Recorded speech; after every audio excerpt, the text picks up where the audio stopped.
और अब विस्तार से खबरों पर बात करेंगे। देश का जाना माना यूनिवर्सिटी जेएनयू एक बार फिर से विवादों में है। इस बार यहां एक बार फिर देश के प्रधानमंत्री मोदी और गृह मंत्री अमित शाह के खिलाफ विवादित नारे लगे हैं। इसी से जुड़ी बड़ी खबर आपको बताती हूं। देश के संवैधानिक पद पर बैठे दो सबसे बड़े मंत्रियों के खिलाफ ये नारेबाजी इस वजह से हुई क्योंकि कल सुप्रीम कोर्ट ने 2020 के दिल्ली दंगों के मामले में आरोपी उमर खालिद और शर्जील इमाम की जमानत याचिका को खारिज कर दिया था। उमर खालिद जेएनयू का ही पूर्व छात्र है। जमानत याचिका खारिज होने के बाद कल देर शाम जेएनयू के साबरमती ढाबा पर लेफ्ट संगठन से जुड़े छात्रों ने प्रदर्शन किया। प्रधानमंत्री मोदी, गृह मंत्री अमित शाह समेत देश के बड़े उद्योगपतियों के खिलाफ नारेबाजी की है।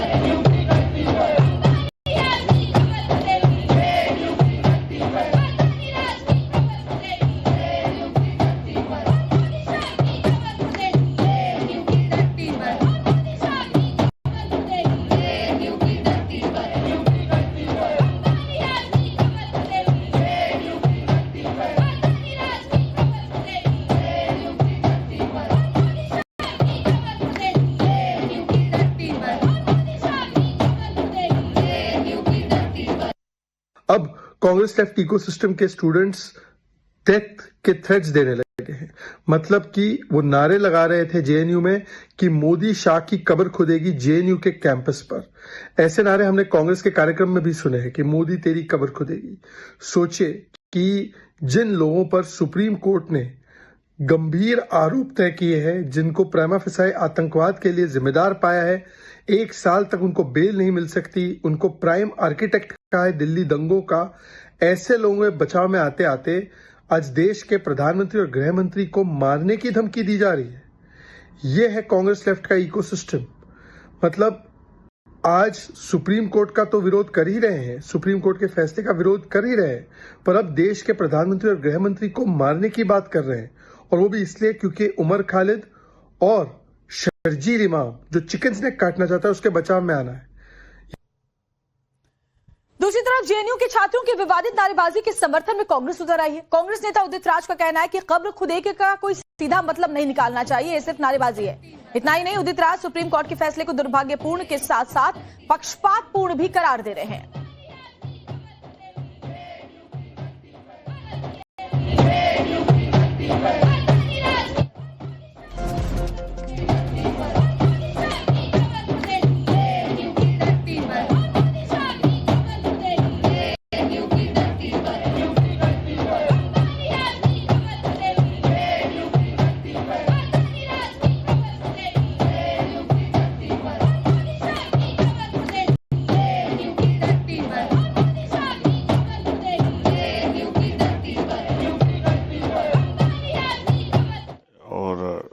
विरोध करने का तरीका है, एक पॉलिटिकल लैंग्वेज है, इसको लिटरल मतलब नहीं कहते हैं। और जेएनयू में काफ़ी इसका आक्रोश है। ऐसा होती है जब मॉब होता है तो और जगहों पे भी होता है, और आज से नहीं डिकेड से चल रहा है इस तरह की बातें। और सुप्रीम कोर्ट का फैसला भी बड़ा अनफॉर्चुनेट रहा है। और कितने दिनों तक चार्जशीट नहीं दी जाएगी और ट्रायल नहीं शुरू होगा, तो यह पक्षपात तो है ही है। तो ये पहली मर्तबा नहीं है जब जेएनयू में इस तरह के विवादित नारे लगे हैं। फरवरी 2016 में देश के सबसे बड़े गद्दार और संसद पर हमले के आरोपी अफजल गुरु की फांसी का विरोध भी आपने सुना था, यहां हुआ था। और कश्मीर को आजादी दिलाने की बात भी यहीं से की गई थी। आपको याद होगा, टुकड़े टुकड़े गैंग, हम लेकर रहेंगे आजादी, इस तरह के नारे लगा रहा था। पहले भी मोदी तेरी कब्र खुदेगी ऐसे नारे लगा रहा था, और एक बार फिर से ये लेफ्ट विंग के छात्र हैं। लेकिन हैरानी इस बात की है कि कांग्रेस जैसी पार्टियां भी इनके समर्थन में जब उतर आए तो आप उनकी सोच को समझ सकते हैं। तो जेएनयू में पहले भी इस तरह के विवादित नारे लगे हैं देश के खिलाफ। अब सोचिए, जुडिशरी पर ये सवाल उठा रहे हैं, देश के सर्वोच्च पद पर बैठे लोगों पर सवाल उठा रहे हैं, प्रधानमंत्री, गृह मंत्री, इन लोगों के लिए आपत्तिजनक नारों का इस्तेमाल कर रहे हैं।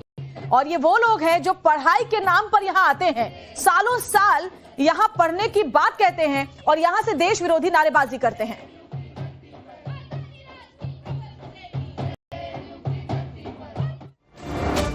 तो कई बार ऐसा हुआ है, जवाहरलाल नेहरू यूनिवर्सिटी में कई बार इस तरीके के नारे लगे हैं और देखिए देश के जो दुश्मन रहे हैं उनके समर्थन में ये चले आते हैं।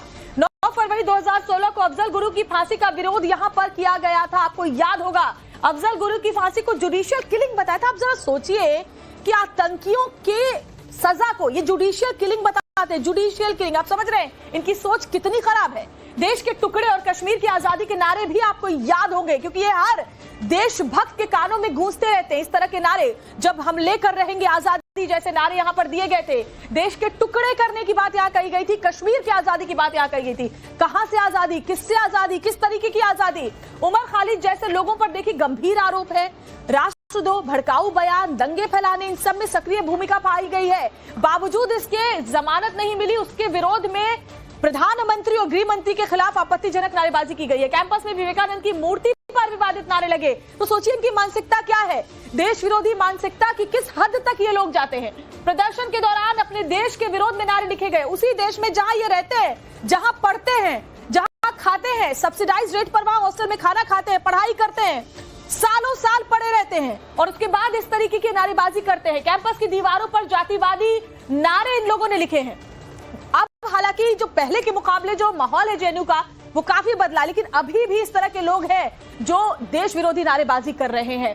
ब्राह्मण बनिया विरोधी स्लोगन भी यहां पर लिखे गए थे। भगवा के खिलाफ विवादित नारे यहां पर लिखे गए थे। कब कब क्या हुआ हम आपको दिखा रहे हैं। अक्टूबर 2023 में भगवा के खिलाफ विवादित नारे लगाए गए, तो यानी ये पहली मर्तबा नहीं है। कश्मीर को लेकर विवादित नारेबाजी भी यहां पर की गई थी। सोचिए, कश्मीर जो हमारा ताज है, उस कश्मीर की आजादी के नारे यहां पर ये लोग लगाते हैं। प्रधानमंत्री मोदी के खिलाफ भड़काऊ नारे तो ऐसा लगता है इनके लिए सबसे ज्यादा आम बात है। राम मंदिर उद्घाटन से पहले विवादित नारे, राम मंदिर भी इनको पसंद नहीं था, राम मंदिर बने इसको लेकर इनकी आपत्ति थी। जेएनयू कैंपस में विवादित नारे उस दौरान भी लिखे गए थे। जब जब देश की जुड़ी कोई बात होती है ये उसके विरोध में उठ खड़े होते हैं। बाबरी मस्जिद के समर्थन में इन्होंने नारेबाजी की थी। इसके अलावा नक्सली कमांडर हिडमा के समर्थन में नवंबर 2025 हाल में ही इन्होंने नारेबाजी की थी। देश एक तरफ नक्सल मुक्त होने की तरफ जा रहा है, पूरी तरह से नक्सल मुक्त कर दिया जाएगा इसे कुछ ही महीनों में, और दूसरी तरफ ये लोग इस तरह की आवाज बुलंद करके क्या सोचते हैं।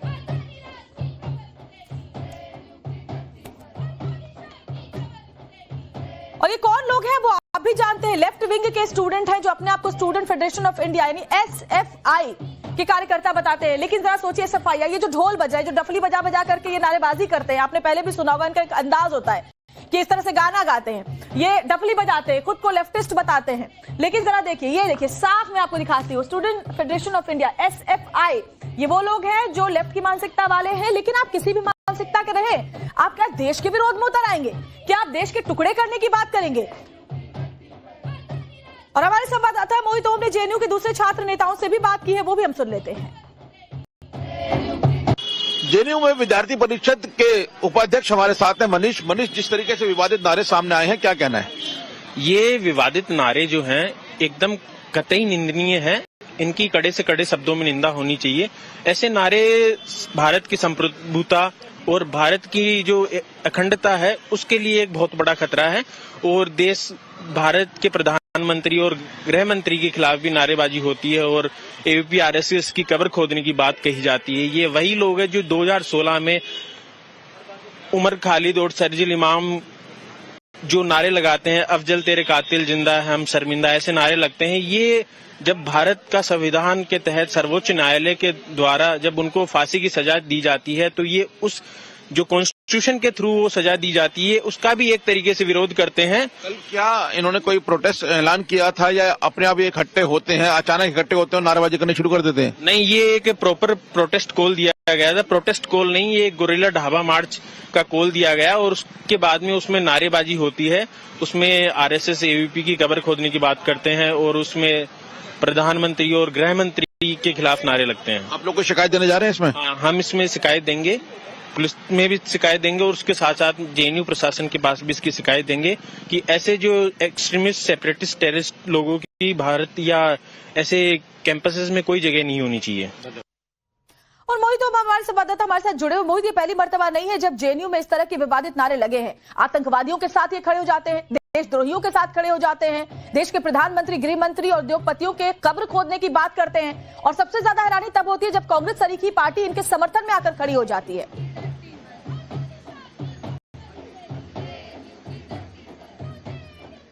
अब बिल्कुल देखिए, अपने आप में ये काफी निराशाजनक है कि इनको पता है कि ये जो नारे हैं, जिस तरीके के नारेबाजी कर रहे हैं, ये कहीं ना कहीं विवाद का एक रूप लेंगे। और ऐसा पहली बार नहीं है, कई बार ऐसा हो चुका है जब इस तरीके के नारे जेएनयू परिसर के अंदर लगे हैं और उसके बाद एक बड़ा विवाद खड़ा होता हुआ नजर आया। और इस बार भी जो नारे लगाए गए, तय मानसिकता के साथ लगाए गए हैं। ये किस लिए नारे लगाए गए हैं कि सुप्रीम कोर्ट ने एक वर्डिक्ट दिया है जिसमें 7 लोगों की जमानत याचिका पर कल फैसला आना था। 2 ऐसे आरोपियों को जमानत देने से पुलिस ने मना किया जिनको मास्टरमाइंड माना है दिल्ली पुलिस स्पेशल सेल की जांच ने, और वही कोर्ट के अंदर रखा गया है। लेकिन बाकी जो 5 अन्य आरोपी थे उनको जमानत कल दे दी गई है। 2 आरोपी जो थे, उमर खालिद और शर्जील इमाम, इनके जो बयानबाजी जिस तरीके से सामने आई थी उसको लेकर ही दिल्ली पुलिस ने इनके खिलाफ सख्त एक्शन लिया था, यूएपी की धारा लगाई थी और इनको मास्टरमाइंड बताया था। जेएनयू के कुछ छात्र हमारे साथ हैं, इनसे जानते हैं कि कल ये नारेबाजी किस वक्त हुई है और इसके पीछे का असली कारण क्या है। क्या नाम है आपका? मेरा नाम गौतम है। गौतम, कल जिस तरह नारेबाजी हुई है, क्या कहना है? ये विवादित नारे अक्सर हमने देखे हैं जेएनयू के अंदर लगते हुए। किस मानसिकता के साथ ये लोग नारे लगाते हैं ऐसे?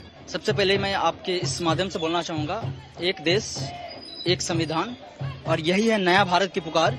पंथ अलग हो सकता है लेकिन न्याय होगा सबका समान।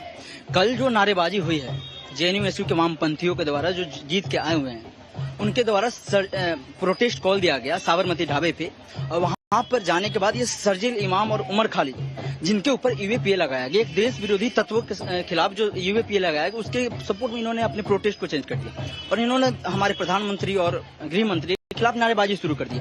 तो ये वामपंथी वही हैं जो हर बार सिर्फ और सिर्फ देश विरोधी ताकतों के साथ खड़ा होते हैं। ये जेएनयू ही हर बार क्यों आता है लाइमलाइट में? क्योंकि इनकी जो पॉलिटिक्स है ना, सिर्फ उमर खालिद और शर्जील इमाम के नाम पे चल रहा है। ये वही लोग हैं जो जिस देश का खाते हैं, उसी जिस थाली में खाते हैं उसी थाली में छेद करते हैं। तो कल जो प्रोटेस्ट और जो भी इन्होंने कॉल दिया था जेएनयू एसयू के द्वारा दिया गया, जो एक इलेक्टेड बॉडी है जेएनयू का, तो ये सोचने की बात है कि हम जेएनयू के स्टूडेंट देश को क्या संदेश दे रहे हैं। कौन कौन पदाधिकारी था जेएनयू एसयू का उसके अंदर? हमने हमारे जो जनरल सेक्रेटरी जो इसी बार चुन के आया, उनके द्वारा इस तमाम नारेबाजी और प्रोटेस्ट ऑर्गेनाइज किया गया था। वही मतलब लाइमलाइट का चेहरा वही थे जो इस फुटेज का चेहरा बनना चाह रहे थे, शर्जील इमाम और उमर खालिद को अपना सद्भावना व्यक्त करके।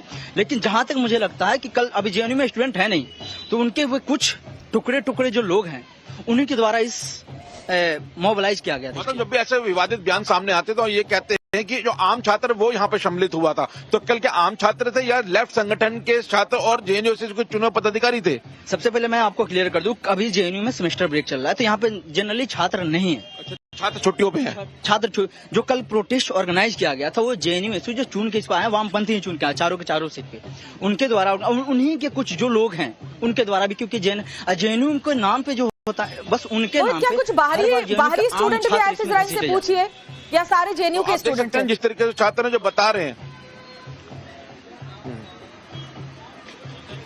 नहीं, इनका ये कहना है कि जो जेएनयू के आम स्टूडेंट है वो सेमेस्टर ब्रेक पर अपने घरों की तरफ गए हुए हैं, कैंपस अभी खाली है। लेकिन जो लेफ्ट संगठन से जुड़े हुए छात्र हैं या कहें जेएनयू एसयू जो स्टूडेंट यूनियन में जीते आए हुए पदाधिकारी हैं, उन्होंने कल ये मार्च को ऐलान किया था और उसके बाद यहाँ पे प्रदर्शन किया है। और जो वीडियो सामने आए हैं उसके वीडियो में 2 चेहरे साफ नजर आ रहे हैं। दानिश का जो यहाँ पे जनरल सेक्रेटरी है और एक शख्स और है जो चुनकर आए हुए पदाधिकारियों में से हैं, तो इनके चेहरे साफ नजर आ रहे हैं उसमें। वीडियो में चेहरे साफ है, आवाजें साफ है। बने हमारे साथ मोहित, मैं आपको रोक रही हूँ, बड़ी खबर दरअसल सामने आई है जेएनयू नारेबाजी मामले पर। एक बड़ी खबर इस वक्त है, जेएनयू एडमिन को नारेबाजी के बारे में जानकारी, सूत्रों के हवाले से खबर। जल्द ही जेएनयू एडमिन की तरफ से एक बयान भी इसको लेकर आ सकता है।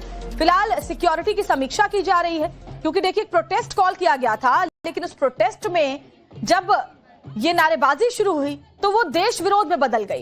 पहले भी ऐसा होता रहा है और एक बार फिर से जेएनयू में ये हुआ है। जेएनयू एडमिन को अब नारेबाजी के बारे में जानकारी मिली है, देश विरोधी नारेबाजी यहां पर एक बार फिर से की गई है। जुडिशरी पर सवाल उठाए गए, प्रधानमंत्री, गृह मंत्री के को लेकर के आपत्तिजनक बातें कही गई। इससे पहले भी देश विरोधियों का समर्थन, आतंकियों का समर्थन इन लोगों ने किया है। ये जो लेफ्ट विंग के स्टूडेंट हैं, इन्होंने ऐसे ही पहले भी नारेबाजी लगाई है और हमेशा देश के खिलाफ जेएनयू की धरती का इस्तेमाल करते हैं।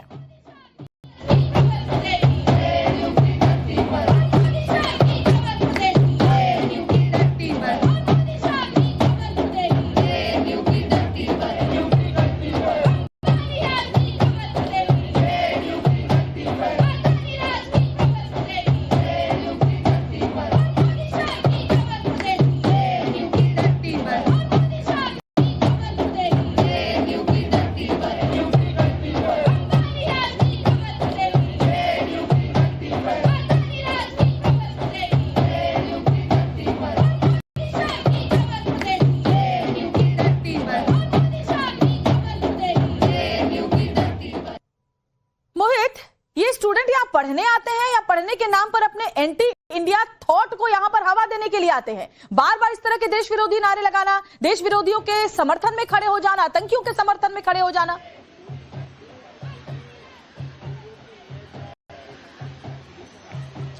देखिए, मैं कल बात पहले बताऊं, ये प्रदर्शन कल किस बात को लेकर था। ये खालिद शर्जिल इमाम और उमर खालिद को लेकर प्रदर्शन नहीं था। ये जेएनयू के छात्र संगठन यहाँ पे इकट्ठे हुए। इन्होंने 5 साल पहले यहाँ पर एक नकाबपोश लोग आए थे, उन्होंने जेएनयू के छात्रों पर हमला किया था। उसका विरोध को कल ये जाहिर कर रहे थे कि आज 5 साल हो चुके हैं, लेकिन उस मामले में कोई सटीक एक्शन अभी तक पुलिस के द्वारा नहीं लिया गया। उसके अलावा वेनेजुएला को लेकर जिस तरीके से पूरा एक जो सामने आ रही हैं बातें, उसको लेकर भी विरोध प्रदर्शन था। लेकिन अचानक से ये लोग इकट्ठे होते हैं, डपलियां बजाते हैं और सीधा प्रधानमंत्री, गृह मंत्री के खिलाफ नारेबाजी करने लग जाते हैं, जिसका इनका विरोध था कि शर्जिल इमाम और उमर खालिद को जो जमानत नहीं दी गई, और उसको लेकर इन्होंने फिर अपना विरोध प्रदर्शन शुरू कर दिया।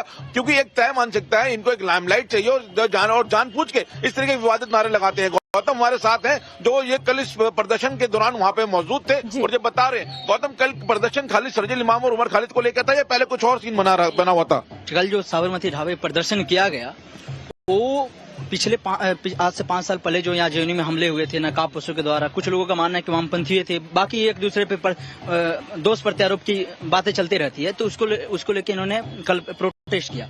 तो उस प्रोटेस्ट में कल उसके साथ जो अभी अमेरिका ने वेनेजुएला पे जो अटैक किया, उसको ये लोग कंडेम कर रहे थे और अमेरिका के खिलाफ नारेबाजी हो रही थी।